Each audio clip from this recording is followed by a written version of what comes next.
to listen to jazz. Did you get hit on by the bridesmaids when you were doing wedding stuff? It's a level effect, you know. Singer first. Okay. I thought it was like drummer second and bass player third. Drummers are hot. Everyone knows that. Yeah. We often don't think about noise pollution, light pollution. Just being able to see the stars at night should be a normal thing. Yeah. But not everyone can. Yes. And because they live in a city, and music will still go on. And even though AI is taking over. You know, if you put in a prompt and you get an AI song, you don't own that. You know, who wrote that? That's what Rick Beato was saying. Is it the AI language model? Is it the software? What happens when AI just owns everything? Has to be your obsession. Whatever you're doing has to be. You have to be obsessed with your work. The sad thing is that most people don't enjoy the job they're doing, right? Yes. Taking away that kind of pressure allows you to be a more relaxed person. And it's the things we don't think about, but it has a big impact on daily life. I'm a lot calmer here, a lot more relaxed. Hi, welcome to Heads and Tails, where human-based chats from travel to business and creativity are brought to you by your host, Fatih. If you're new here, please go ahead and subscribe to the channel on YouTube. Leave a review on Apple or Spotify. Your engagement means everything to me. Right now, you're hearing episode 37. Today, we're exploring the unique rhythms of life in Chiang Mai with my friend Dan Forino. Picture a place where the hustle fades and life moves at a relaxed pace. From young digital nomads launching new ventures to retirees savoring simplicity, Chiang Mai is truly the OG digital nomad space. Dan and I discuss how living here shifts priorities, sparking creativity in tech, media, and businesses overall. We even touch on the exciting potential of AI and what it means for the future of creativity, work, and fulfillment. Let our conversation show you how this inspiring blend of people and peaceful energy shapes a balanced and purposeful life.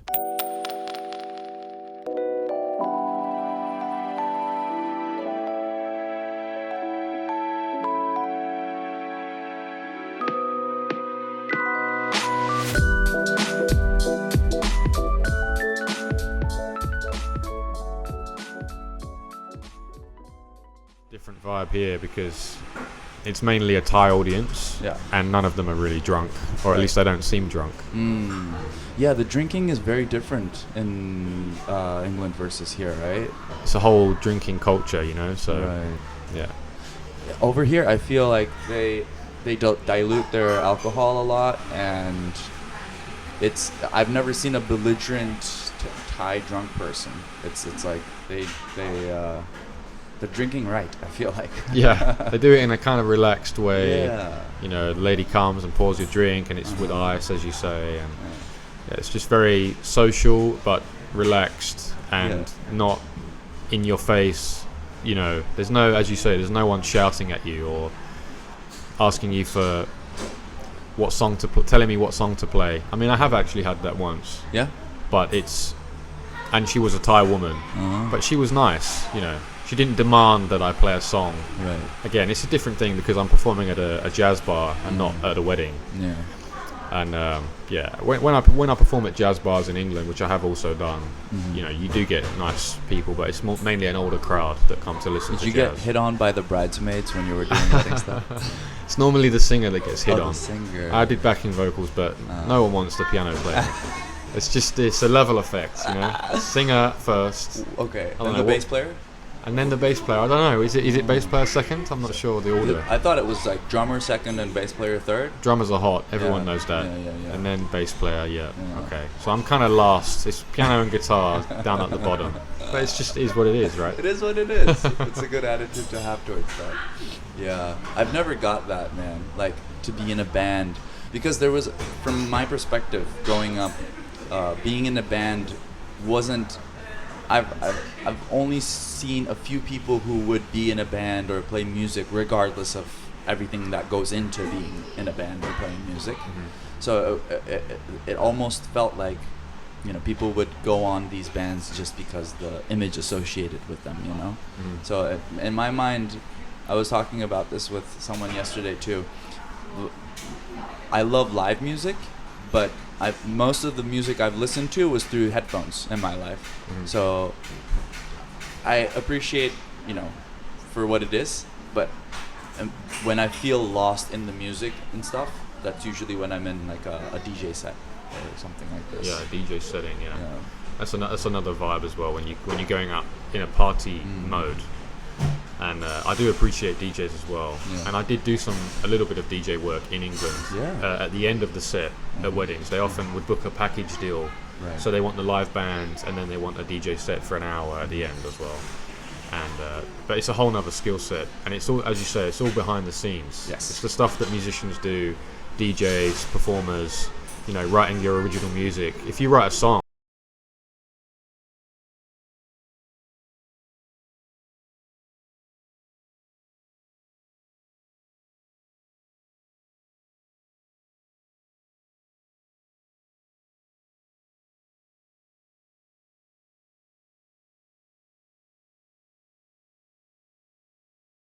just have a good time. It's like, no, there's like countless hours of fucking practice I need to do to be able to sound this good. Yeah, but for me, it's nice to see that live performance is still a hit with the crowds and people are still coming out to see it. And I think there's a bit of a resurgence there, even for, people say the micro culture, right? There has to be that interest for people to want to do it. And it's good to see that it's still a viable thing, even for the big artists who don't make much money from, the Spotify and everything. Right. There's no CD sales, but they have to go out and do the big gigs. Ed Sheeran, all these Taylor Swift, even. Taylor Swift? Who's that? Taylor Swift, evil cousin. The evil cousin, yeah. She's got to go out and do these gigs because that's where the money is, right? So it's all performance. What say you about the underground, the garage culture in the UK? You mean like smaller bands, indie bands? Yeah. Well, all genres. They're still going, despite everything, right? Music will still go on, and even though AI is taking over. It's so prevalent in every industry, and we're just realizing how it's going to impact the creative industries as well. It can write you a song in 2 seconds, but it can also help you write a book, a play, a movie script, everything. So, just to cut you off for a second there, I want to ask you. I'm not convinced of the originality of this shit though, because it feels like they're training AI with whatever's already out there. Right. And if AI didn't learn from human work, like the great human work, I don't think it would have been at this level anyway. So it's like, I look at technology and automation as this like entity that can only repeat what it sees. Yeah. It's nothing new or innovative or creative. Like when you're writing a song, there's some really weird process that happens in your mind that is almost impossible to replicate, I think. Yeah. And to pass it AI on as like, it's good enough. Like I utilize AI, sure. Like when I script things, when I rarely script things. Like this isn't scripted. We're just like in the moment.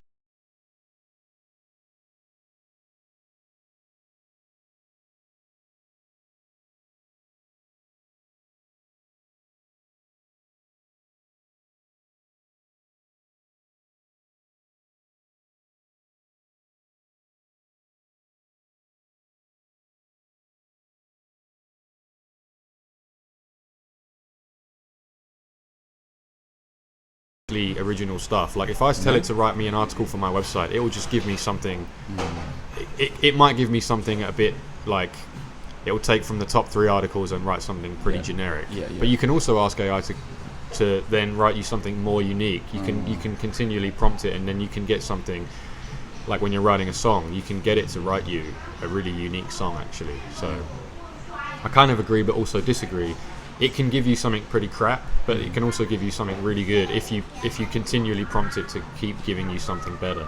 In AI's that's defense, the problem. I haven't really tried, GPT-4 with the prompts that kind of hack the system. This is the problem, is that it's continually evolving, and that's the scary part. But yeah, I think bands are still going to keep trying and writing music. It's just a changing landscape. I just watched an interesting video on YouTube with from Rick Beato. He's a key guy in this in the music industry, right? Talking about the music business, and he's saying how at the moment his kids can tell when an AI song is an AI song. Wow, because they can hear some kind of echo in the vocals. I mean, I couldn't hear it. I couldn't detect it. And he also can't detect it. So maybe you just have to be younger and have fresher ears or something. Or maybe because it's like when you're a kid, you can like separate different languages. Right. You don't necessarily understand them, but you can say, "Oh, that's a different language. This is a different language." Maybe something like that. That's why it's a very interesting time, but potentially a scary time as well for programmers, creatives. You know, I don't know where the music industry is going at the moment, but it's a little bit uncertain, right? And I mean, should I even bother writing songs? You know, that's the kind of feeling I have when I sit down to make music or record cover songs or whatever. I just released a cover song on YouTube by the Eagles. It's called "Life in the Fast Lane," but it got a copyright strike. Oh, did. But this is the interesting problem with the industry is like, so I've learned, I can't sing that song and put it on YouTube, but I can do a lot of other songs from that era, and they won't get copyright strikes, or maybe they will. Some songs don't, and that one did. But I can record the song and release it on Spotify as part of a covers album. Okay. So where's the line? Where's the line? I can't release it on YouTube, but I can release it on Spotify. You know, so you can listen to it. Or is it because I'm on film, or is it because it's YouTube? I don't know where's the line? I don't know. Did you get like you can't monetize this kind of thing? Is it because I'm trying to monetize it? Yeah, again, I don't know.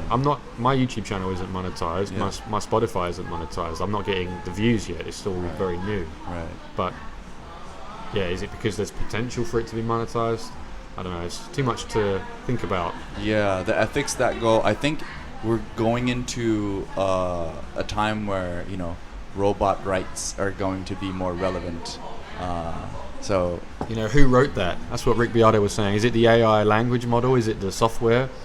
You know, you don't own that. If you put in the prompts and you get an AI song, you don't own that. Exactly. But you can release that, and then it's just, and there's no rules. No one knows the rules on like if you can earn money from that or if you can release that. Or does AI own it then? Like everything that's been produced by AI? What happens when AI just owns everything? Yeah. You know, AI did the programming for that. AI made that software. AI wrote that song. Shit, the man is being replaced by AI then. Now we're going to be working for AI. Oh, God. Awesome. We're taking out the human element, aren't we, of things. You know, even if you use AI a little bit and you say, I don't really use it that much. I just used it to help me finish this song or help me finish my book or edit my book. Right. But actually, that's a big part of the job. It is. You know, that's the hours of work to refine the art. And even if it's something, like you said, for something small and critical, you know, maybe that's more like, that's where the human element comes in, you know, like when you're super, like you're struggling, you don't really know, and it's like, that is where the human element comes in, and you sort of, you know, human touch on the thing, and we're sort of slowly removing that. Yeah, it's a really weird time we're going into. We care about the finished product as an audience, so we don't really care where it came from, who wrote it, how you got there, but we need to start thinking about that, because otherwise it's just a free-for-all. I mean, we can use AI to help us with this podcast, right? We can edit the podcast with AI, probably. There'll be a software for that. Of course. When I recorded this first album during COVID, AI wasn't around, and I just wrote songs. They're not songs with lyrics. It's an instrumental album, a jazzy, trip hop, chill wave, video gamey, jazzy album. You know, I just did my thing. I just enjoyed myself. It was the first time I'd ever sat and actually started writing any kind of music, where I wasn't doing something that someone else has already done and performing at weddings, and it helped me get through COVID. But then when I came to do the album cover, I just used AI, because I was releasing all of this work that I've already written and was recorded, and I thought, I need a cover. I don't have an artist that I know that's going to do that, and even if I did, I'd have to pay them. Oh wait, AI is out now. So I just went on there and just typed in, I don't know what I typed in, the prompts. This was the early days. AI had just come out, and it was probably the first image generator that was free. Oh, see. And I just went, musical, piano, coffee shop, home, just a load of random nonsense words, and it just came out with something, and I was like, oh yeah, that'll do. You know, I don't really care what the album cover is. You know, I should care a little bit what it is, but I just, you know, that'll do. It looks like a piano and a room, and there's artwork in there, and it's just simple, and just bang, there it is, done, finished. Right. You know, I want a thumbnail for my YouTube video, how to play this song, AI. Everything can be done so quickly with AI. It's so easy. So you were saying we appreciate that finished product and we don't care about how we get there.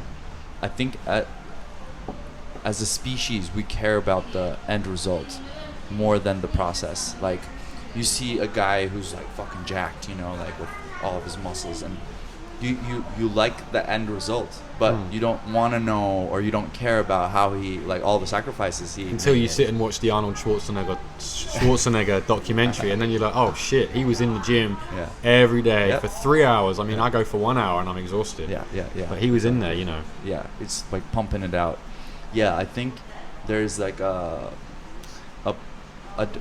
divide in human history. Like right now we're living through the history of like the divide almost, where you can choose to stay in the cities and feed into the consumer culture, the mindless sort of AI.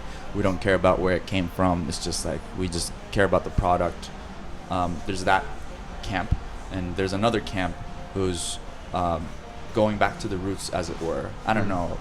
Just being here in Chiang Mai made me absorb this a little bit more, because I grew up in cities. I grew up in New York. I grew up in Istanbul.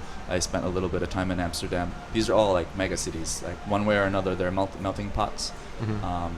But I feel like everything is just too mechanical over there. You know, like no one really knows what's going on or why they're doing something. They're just doing it. You know, it's the same idea that, you know, people adopt over here, but there's, like in Chiang Mai or in a village, or I'm sure like in the suburbs in England. It's a small town vibe. Yeah, like okay, everyone's doing whatever they need to do, but there's like an undertone of just relaxed, like you said, like some sincerity. You don't feel entrenched in consumerism and products and do and make and this thing, that thing, projects. Like, you can have all of that, but there's also 2 hours of badminton for me. This is what I enjoy about living here. 3 hours, 3 days a week, 2 hours every time. I can play more than that. There's so many groups. And it's not just badminton. I can go and play in a five-a-side football team. I don't love football, but I could give it a go. Or I could go and try another sport. You know, there's just so many young nomads and free living individuals who I can go and meet and hang out with, just like you. You know, just met you today, and here we are recording a podcast. It's nice. It's just a nice vibe here. I know, right? It's like a wonderful Sunday activity that we can engage in. Yeah, like I don't know your experience in England, but for me it was, I found it harder and harder to find people with common sense to like sit down and talk about things and stuff. Is it the same in the UK? It is. It really depends on your circle. Now we're talking about who you surround yourself with. And when you live in these big melting pot cities, it's hard to find your circle and keep them around, because you can lose people from your friendship circle easily. And also to just find good people to hang out with, which is why it's important to go to all these kind of groups or have a badminton club or something as a hobby, that where you meet fresh people constantly, you know. That's a good thing about living here as well, is that when I go to these kind of groups, there's new people coming in all the time, and the people that are there are on a similar wavelength to you. They're your kind of age, they're living a similar lifestyle, and you know, or they're traveling around and they've got interesting stories to tell. Did you meet your girlfriend at the badminton? I did meet her there, and she's great. She's cool. She's from Singapore. She's very nice, and I would never have met her unless I came here. You know, so it's nice. It's nice to have that group to go to. I know, right? Yeah, it's, for me it was the live music people. When I first moved here, I met Mr. Cat. I just mentioned off tape. He was just playing at Mug. You know Mug? MUG?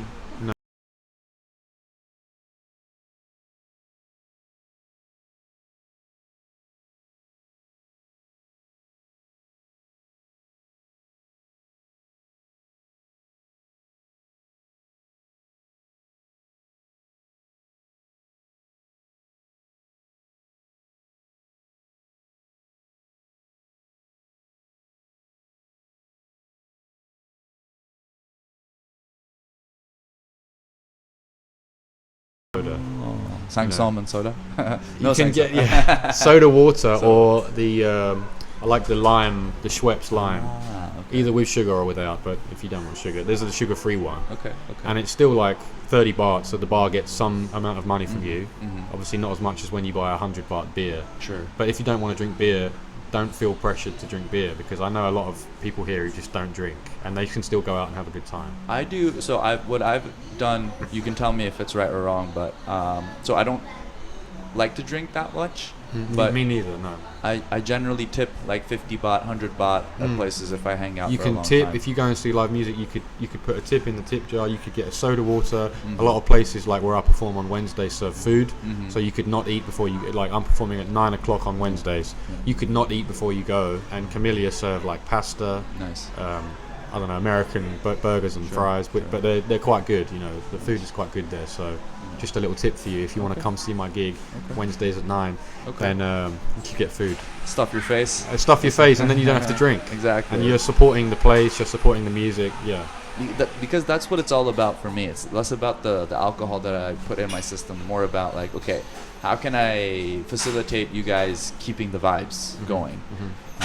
And for that, whichever way is more, like it'll profit them more. I think like me straight up like tipping 100 baht to the bar, 100 baht to the musician is much better way for me to like get shit faced there. We do get given 100 baht sometimes, and we just share it among the musicians. You know, it gets shared, or we just give it to the Thai musicians because, you know, we're Westerners, and you know they're performing. They're really there for the money. We're not there for the money.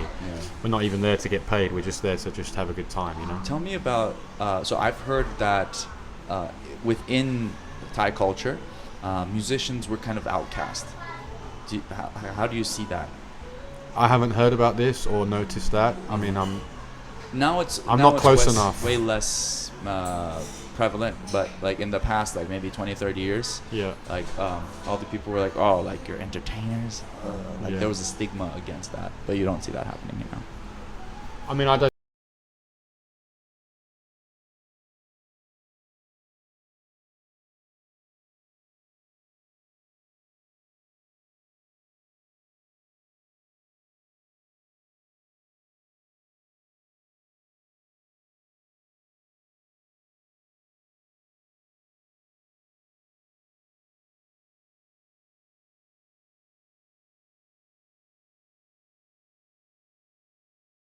Surviving, or at least the Thai musicians that I know, and also they're very, very good. They're extremely good, man. That's one thing I've noticed, is that the Thai musicians are just extremely well rehearsed. They've studied their instrument, you know, they know what they're doing, and that's nice, because I've come from Leeds in England, where I was for 9 years, and there's a music college where people are studying degrees in music, and so there's a lot of musicians. And there's a lot of very, very good musicians, which means it promotes a bit of competitiveness, but it's just nice for the scene. There's so many high-level musicians, so there's a lot of nice gigs to go to for people, and there's wedding bands, cover bands that are like top tier. And I've come here, and it's the same kind of thing. Like even the cover bands are like really, really good. So was it difficult to get connected into the music scene, or you just like walk into a place where there's I'm lucky. I walked straight in. I bought a piano when I arrived. I met some musicians. I started performing. I started performing on my own. I did a few jam nights as well.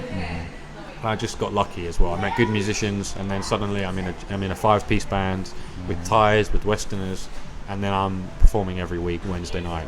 And it's only once a week, but it's enough for me. It keeps me practicing. It keeps me in the right mindset to perform all the jazz that I know, and modern stuff too. And I also do the Tuesday nights. I know you know Dan, the guy who does the rapping there, and the MCing. He's the host of the Tuesday night jazz jam at Northgate, and that's also really fun. That's a great gig. So you do mainly keys, right? I play piano and I do some singing, and that's about it.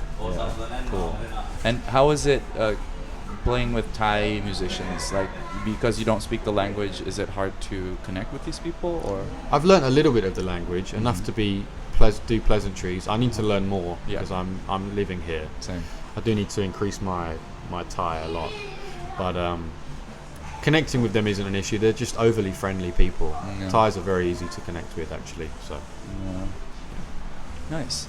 And so we talked about it a little bit outside of the recording, but can you remind me of, okay, I know you were doing wedding stuff before the lockdown, and after the lockdown you're like, and then you got back on it after the lockdown finished, but you had your older brother visit Thailand frequently, right? Cousin. Oh, it's your cousin. Yeah. Okay. He'd been once before, Uh-huh. and then we came back, we travelled together for In 2 Chiang Mai months. or in Thailand? I think he came to Thailand as a whole. I think he went to like Pattaya, which he said isn't very nice. Yeah. And he didn't recommend me to go back to because it's just a sex intense packs. place, and it's for sex packs. Yeah, very good word there. Oh, the dogs are out. Hey, we got the Japanese Huskies. Wait, we gotta show them. Are they? Is that right? Japanese Huskies. Japanese. Big white fluffy. They're Huskies. beautiful. And And they're again, so well trained. I think they're Huskies, but I could Feels also like- just be wrong. Yeah. Just like big white wolves. Yeah. Isn't that crazy? Most of the dogs that we have we just like trained them to be our just buddies. That's crazy. 90% of dogs shouldn't exist. Never thought of it like that. But yeah. Sorry, what did you ask me before? Oh, about my cousin. Yes. He'd come before and he'd just travelled for a couple months, I think, and enjoyed himself. Did the normal travelling thing with friends and going around, seeing all the places. Right. And then he just decided to come back, and he invited me. And I was teaching at the time and not having a good time with it. Learning to be a high school teacher, and decided, Were you teaching music? I was teaching music, but as a high school teacher, and it was just very intense. And I thought, this isn't really for me. This isn't what I want to do with my life. Yeah. I like teaching, but on a more intimate, one-to-one basis. So the amount of students made you feel like It was just overboard for me. Overload. Yeah. It's that job is very difficult, yeah. and I wouldn't say that anyone has it easy if they're teaching classes of 30, because you've just got to come up with all these lesson plans, and it's extremely intense. And I just said, look, this isn't for me. I've been invited to go on a trip. I'm just going to take a break, and I just took 2 months off.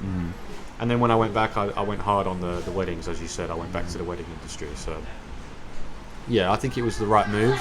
And then moving out here was a big decision, but I thought, hey, if I do 6 months and then have to come back, that's fine. Okay. And We have a visitor here. He's trying to. Oh shit. Hold on. dog attack. We had a little dog attack.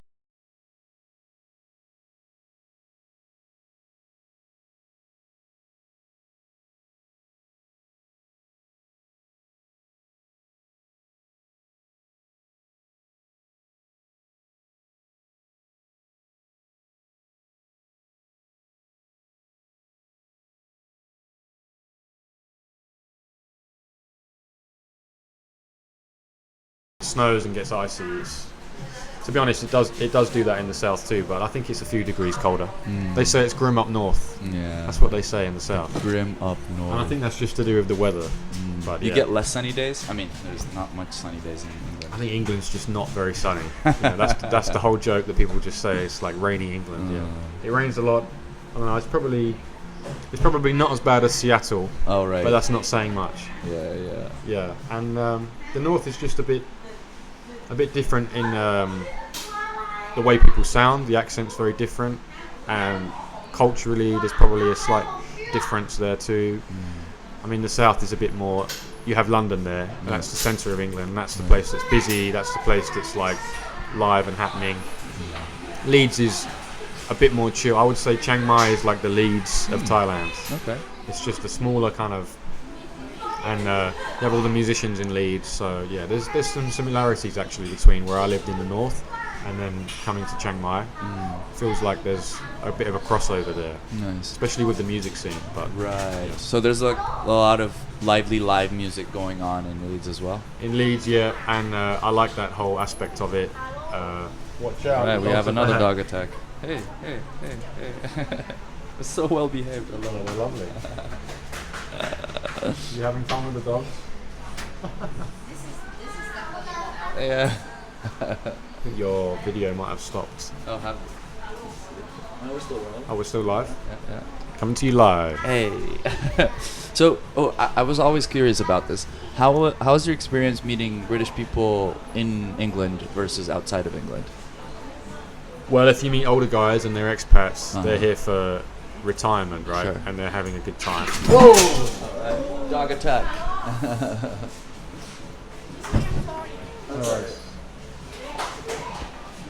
The dogs strike again. Is that okay? Yeah.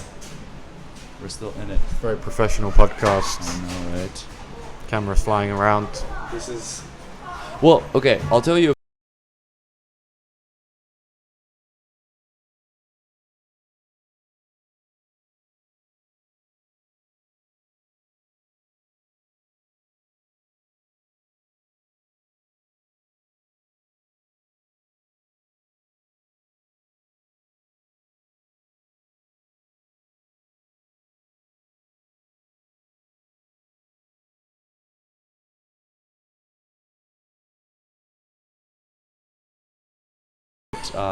Like the experts are telling us.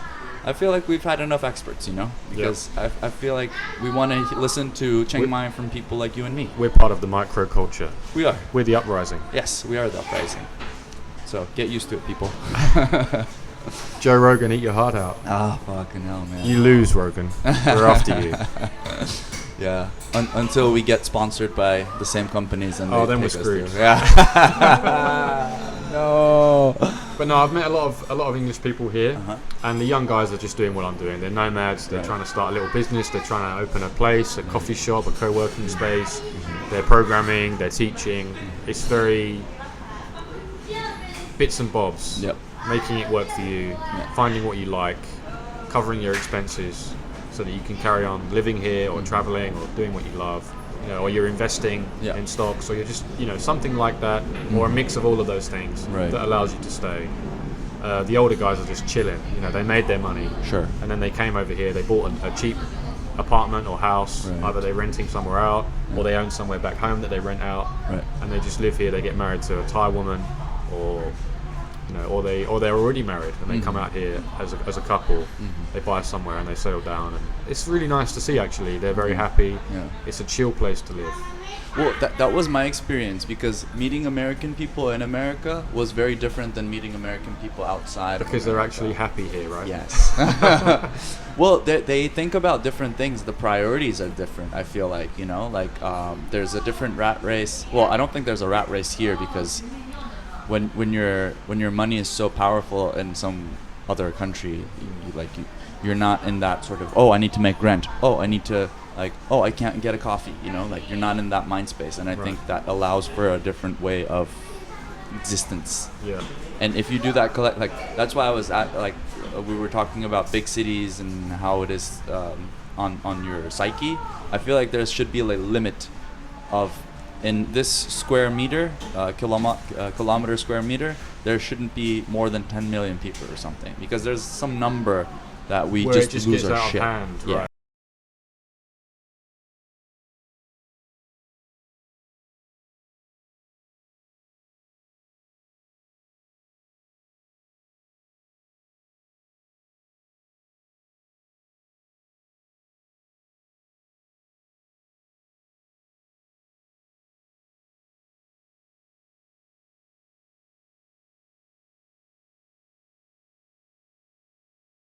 Getting bothered. Okay. Some privacy. Yeah. You need to privacy. Incorporate some. Yeah. Because it's way too much on your brain. I think just the electronics and the Wi-Fi and the lights, those alone make a difference in our body. We often don't think about noise pollution, light pollution. Just being able to see the stars at night should be a normal thing. Yeah. But not everyone can. Yes. And because they live in a city, and you don't think about it, but then subconsciously over time it affects you. Living in a place like this, you can see the stars at night. You don't worry about buying a coffee. If you have enough money. Right. Taking away that kind of pressure allows you to be a more relaxed person. Yeah. And it's the things we don't think about, but it has a big impact on daily life. I mean, I'm a lot calmer here, a lot more relaxed. I can drink coffee but not be overly like, what's the next thing that I'm going to do? I'm going to do 10 things today. Like, I'm going to write a song, but then I'm going to, and now, I'm just going to drink one coffee, but then actually be quite relaxed about my day. Because it's Sunday, and I don't have anything to do today, which is nice. And you're having a good time. I can do whatever the hell I want today, which is nice. Yeah. That's what I love about Chiang Mai, which it's not like people are lazier, like anything, I don't want people to get the wrong idea of like, there's just like a bunch of just lazy folk out there. No, very industrious people, I think, myself included. I do things when they need to happen.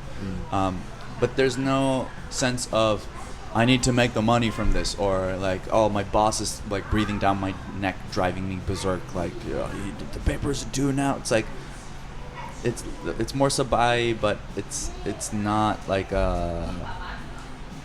we've lost all hope, and we're not like, we're just doing everything very slowly. It's more like the pace is more manageable, I think, than a lot of folk. Well, being a nomad here is a good lifestyle, I would say. There's a lot of opportunity, right, for podcasters. Again, I'm learning programming. That feels like it's still a useful skill. I mean, I hope it's a useful skill. I think so. I hope it won't be gone as a career within the next 5 years. I don't think so. I doubt it. I think it's like, we're going back to the AI stuff. People who utilize AI, who have like other unique skill sets, like, I love what you do with songwriting, programming, these things that seem like not connecting, but you find a way to actually pull them together in your own being.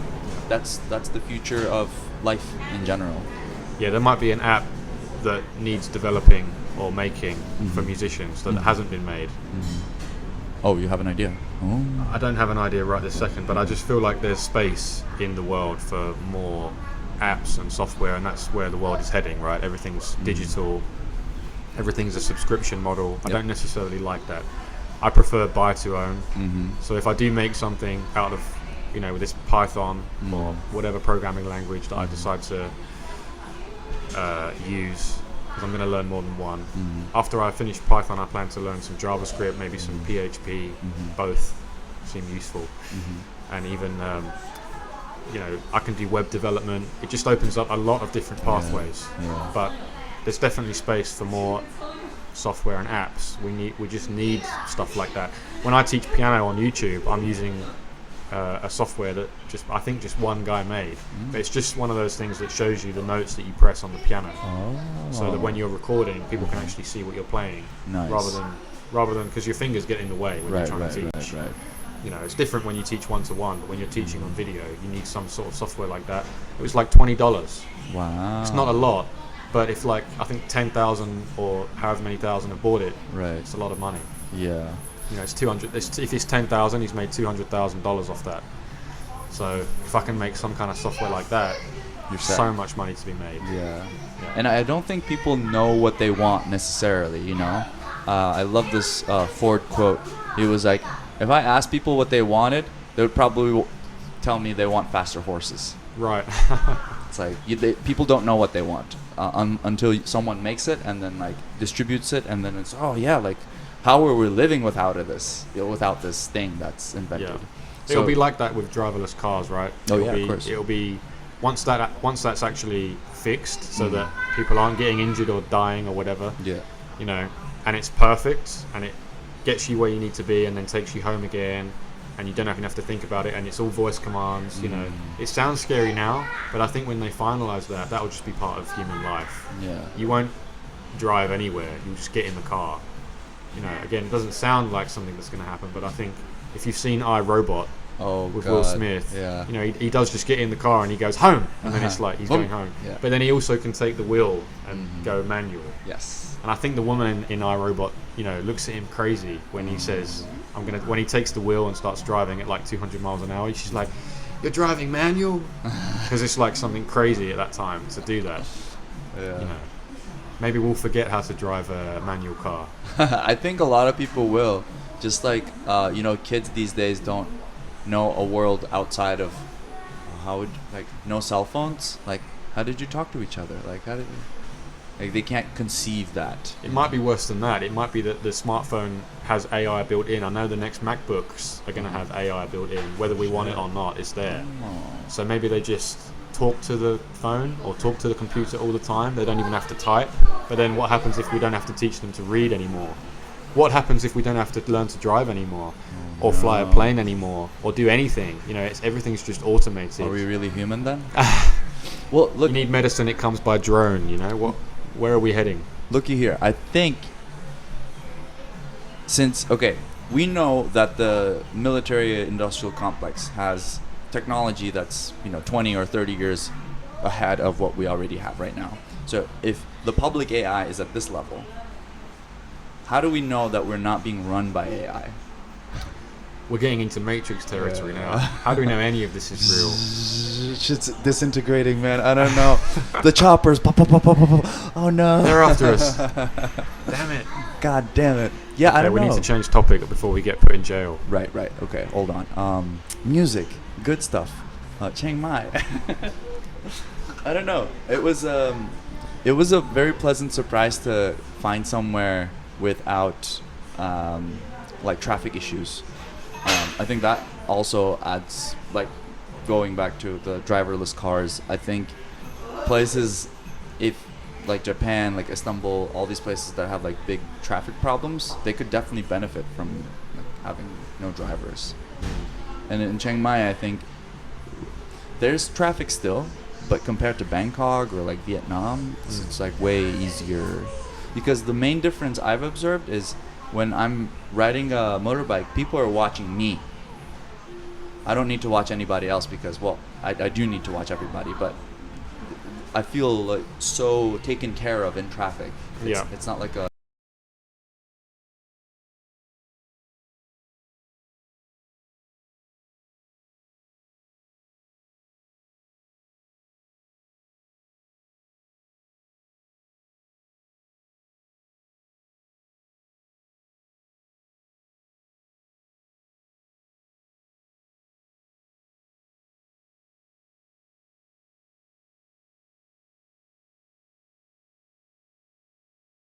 I did the license in England, and when I came back, I was, super confident. Yeah.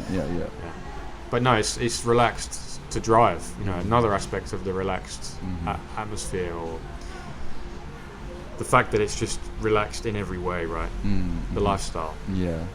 Do you think? I wouldn't even buy a car here, to be honest. Oh fuck no. There's no reason to. Yeah, like we're gonna park. And like I feel like the alleyways are a little too narrow for sometimes, like for big cars. It's much less easy. It's much less easy. It's easier to drive a motorbike. Much easier. Yeah. Nice. Yeah, and you can get like really nice looking motorbikes. Like I see a motorbike right now with like all the saddlebags right next to it. You can carry a lot of weight with a motorbike too. Yeah, you can get the those baskets, the side bags. Yeah. Go to the supermarket, get all your groceries in. Yeah. Put it under the seat. Genius. Oh, that's a good one. If you only carry one helmet and that's on your head, take the helmet out of the seat. Yep. More space. There we go. That's like your boot. Some motorbike hacks. No problem. We got you. So, do you think it's changing gears a bit? When people live in cities, do you think they gravitate towards making money schemes? Like the investment and like chasing weddings. It's a gig economy, right? Yeah. You got to have a job. You got to put food on the table. Sure. If you've got a family, forget about it. You got to work all hours of the day, and that's just how it is. We just accept it. Yeah. Having moved here, I'm removed from that kind of lifestyle now. I can't even imagine going back actually and getting a full-time job. It just sounds stressful to me. Right. I might have to eventually, or I might change my mind. But it is a very different existence, and I don't relish the idea of doing it again. Yeah. Because for what? I think we always have this like purpose question. I think in life, a lot of people get work for company and purpose mixed up, and when the the main focus is to like put money on the table, like you said, and the gig economy like is the prevalent way to make that money. It gets a little blurred, you know, like my purpose has to work. be your obsession. Whatever you're doing has to be. You have to be obsessed with your work. Yeah. The sad thing is that most people don't enjoy the job they're doing, right? Yes. They're just working to pay the bills and you work to live, as my dad has said to me before. Yeah. It's a work to live kind of lifestyle. Yeah. Again, I'm glad to be removed from that. Yeah. Because I can be free to do other stuff and focus on what I want to do and think about what I want to do. This time Dogs I'm are back. Hey. Are they both? Are these both girl dogs? Female dogs? Yeah. Oh, this one's a male? He's a friendly guy. Yeah, they're super well behaved. I love it. Except for when they knock the camera off the table. It happens. It's a GoPro. They're like, yeah, it's supposed to take a beating. It's indestructible. Yeah. We can order another one by drone anyway. There we go. Yeah. Be here in 2 minutes. Our AliExpress friend. It's like, dude, did you see those ones that go like 200 miles per hour in like 6 seconds? I think so. I've seen them, the fast ones. Yep. That's Here's your COVID jab. Yeah. You've got it. Delivered to your door. Right. Right in your butthole. Oh my god. Dude, I think they're gonna use those to chase all the resistance and all the survivors. Of the Terminator style robots that are coming. Yeah. We already have those. Yeah? That's another scary thing we have. I know, right? Elon Musk's just like, oh yeah, sure, now we have these robots and they're going to be really useful. And we've put AI into it with ChatGPT 4 and are you serious right now? He's a smart dude. He knows that he's seen Terminator. Yeah. But he still makes the robots because there's money to be made. So yes. Sorry, I keep going back to AI and we're stuck on the apocalypse, aren't we? No, we are. But we're just living in that kind of time. I mean, maybe we're just as a species paranoid about new technology, but maybe it's all going to be fine. Well, I think like people not getting their shit together has been a recurring theme. Like if you go and look at Cicero, like prehistoric times, like not prehistoric, ancient Greek times, it's still people can't get their shit together and they're just like, oh, like no matter how far you go back, right? Yeah, times are bad, kids don't listen to their parents. Like I think this cycle is like a really long cycle. It's not like technology. It's all this stuff that's happening that's affecting us, but it's trying to not be a pessimist about all this kind of stuff. Oh, driverless vehicles, it's going to kill people. Well, yeah, some people have been injured, some things have happened, you know, maybe it was the driverless car's fault, or maybe it was because there's also other drivers to think about. You know, maybe it was another car that crashed into that driverless, you know, automated vehicle. So who's to blame then? You know, but you know, as I said, it will continually improve, and you know, maybe there isn't anything to worry about. Maybe I can just not keep my head fully in the sand, but like a little bit in the sand. And not, you know, because I don't like to watch the news or listen to too much news or even read too much news. I don't think it's good to get obsessed with what's going on and think about things in a negative way. So I am worried about AI, but I don't want to let it be consumed, you know, consume everything that I'm thinking about. I still want to write music without thinking about, oh, but AI could write a better song in less time. I'm not worried about AI if it's going to allow people to, like, going back to what we said about people loving what they do, if it's going to help us spend more time doing what we love, I think that's how we, like, in a space, back to Chiang Mai, the reason why I felt so special here is because there's, I mean, even if I look around here, there's a nice little fairy lights over there, you know, there's a little touch of like some beauty, like behind you there's a nice little picture, it says welcome. Like I've never felt that feeling in like a town-wide like scale. Culture. I felt it in little cafes and stuff, but I feel like whole Chiang Mai, there's a lot of people who love what they do, like regardless of what it is. They can be, you know, shoveling manure, but they still love what they do. And that's kind of, in my mind, I would feel like I've lived a fulfilled life if I spent more time around people who love what they do. And if AI is going to help us do that, or like if we can utilize AI to help us do that, perfect. I'm all for it. I hope so. That sounds like a positive attitude. I know, right? Hey. Positive mental attitude towards everything. What was it? I read this book called, not a book, but there was this key idea about like rational optimism. Yeah. Because I come from a place, like Turkey is very like pessimistic and like very melancholic as a culture, you know. It's like, is like, it? Yeah, is that how they sing? Yeah, that's the music. We got the Turkish like. It's very like. Which is what? Everything sucks. Well, it's like we have great weather. We're not like England. Like, come on, guys, like cheer up. But obviously, different parts. You know, just like the north is super cold, the south in Turkey is and like it can really get warm. super hot. Yes, yeah, exactly. Right. And that's when you get the laid back people who are just, you know, I've met a lot of having British siestas. people. Yeah, yeah. Well, a different culture completely, I'm sure. Yeah. I've never been to Turkey, but it's quite nice for like a holiday, or it's recently I'm telling my friends, if I wasn't Turkish, I would probably live in Turkey. You know, like if you weren't British, maybe you would go and live in like Britain. You know, I'm sure some Brits do live in Turkey. Yeah. Anywhere that's hot, you'll find us. Yeah. Just soaking up the rays and going, oh, this is what I've been missing. Yeah.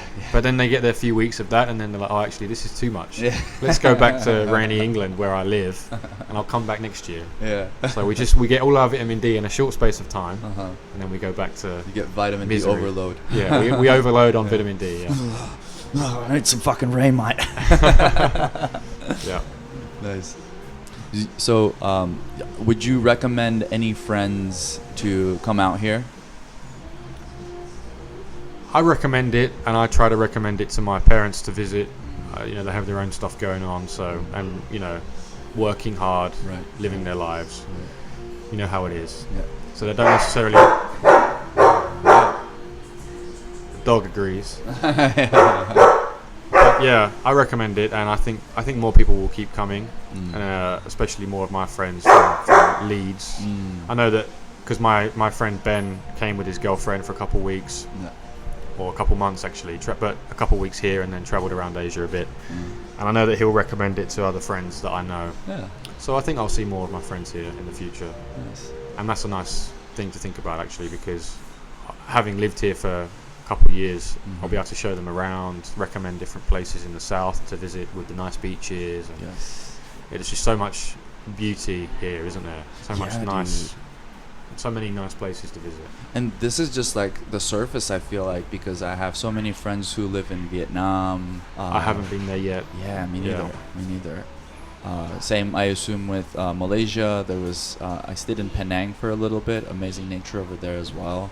I rode a bicycle in Laos. Like, there's no shortage of like beautiful places around the world. It's just